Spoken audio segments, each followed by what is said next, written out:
The last section in Chapter 5 deals with the human life cycle.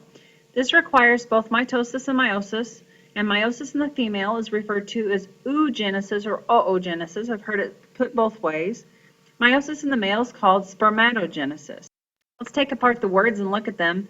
Oo or oo refers to egg. Genesis means beginning of, so this is the beginning of the egg. Spermatogenesis, sperm refers to the sperm, and then genesis is the beginning of, so the beginning of the sperm. At fertilization, the resulting zygote divides by mitosis for the process of growth and development. So meiosis makes the gametes, mitosis makes the zygote develop from there. And then mitosis is also used to repair throughout the entire life cycle.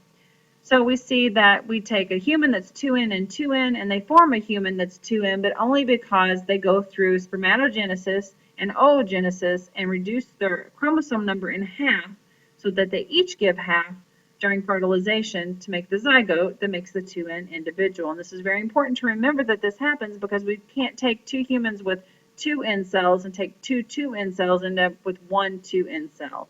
So it's important to keep the correct number of chromosome numbers throughout the species. Spermatogenesis occurs in the testes. It starts at puberty, it continues through life, so at death is when it stops. Primary spermatocytes that are 2N, which is the diploid number, divide in meiosis 1 to form two secondary spermatocytes that are haploid, and then those secondary spermatocytes divide in meiosis 2 and they produce 4 spermatids. And the spermatids mature into sperm, or they're also referred to as spermatozoa.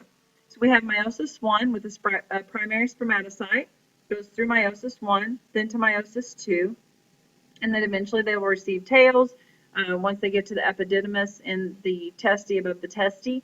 And this is the mid-piece region that is just packed with mitochondria for energy to move the tails. This head right here of the sperm has a cap on it called covered with an enzyme called hyaluronidase to help penetrate the egg. And the only thing within this area right here is just the packet of DNA that's to be transported and transferred to the egg.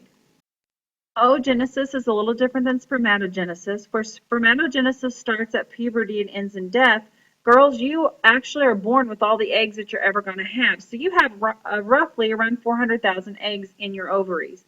These begin development in the fetus, so this is before you are born. Primary oocytes are arrested or stopped in prophase 1. And at puberty, one of those primary oocytes are going to continue the process of meiosis during each menstrual cycle.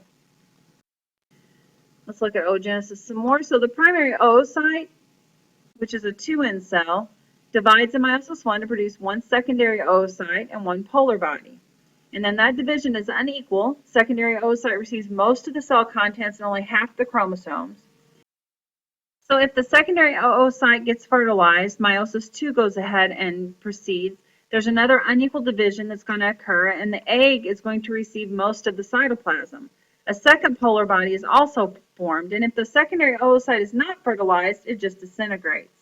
So let's take a look at what happens. So oogenesis starts with an egg cell and goes through meiosis 1, and if fertilization occurs, it's during this stage that it occurs, and you have the division that happened, but you notice there wasn't cytokinesis. So the first polar body is still in here, the genetic material's in there, the sperm penetrates the egg, and then this goes through a second division and forms a second polar body and an egg.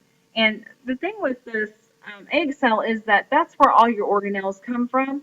So the sperm only carries that packet of DNA, and it adds to the packet of DNA from the mom, but the mom provides all the organelles. So those secondary polar bodies are going to disintegrate, and this egg cell that's now going to be fertilized is a zygote with a 2N, or the diploid number, and all the organelles for that individual is going to come from the mom. One of the things that we look for in DNA analysis, a lot of times you'll hear mitochondrial DNA being tested. Your mitochondrial DNA came from your mother. So every person who shares the same mom will have the same mitochondrial DNA. The father's mitochondrial DNA doesn't matter in this case because he didn't give mitochondria to the individual to begin with. So this process happens differently in males and females. In males, from puberty until death, we form sperm, and those 4 sperm for every 1 spermatocyte that start are haploid. In a female, we have this going on from puberty till menopause, so it doesn't happen her whole life. And the eggs are as old as the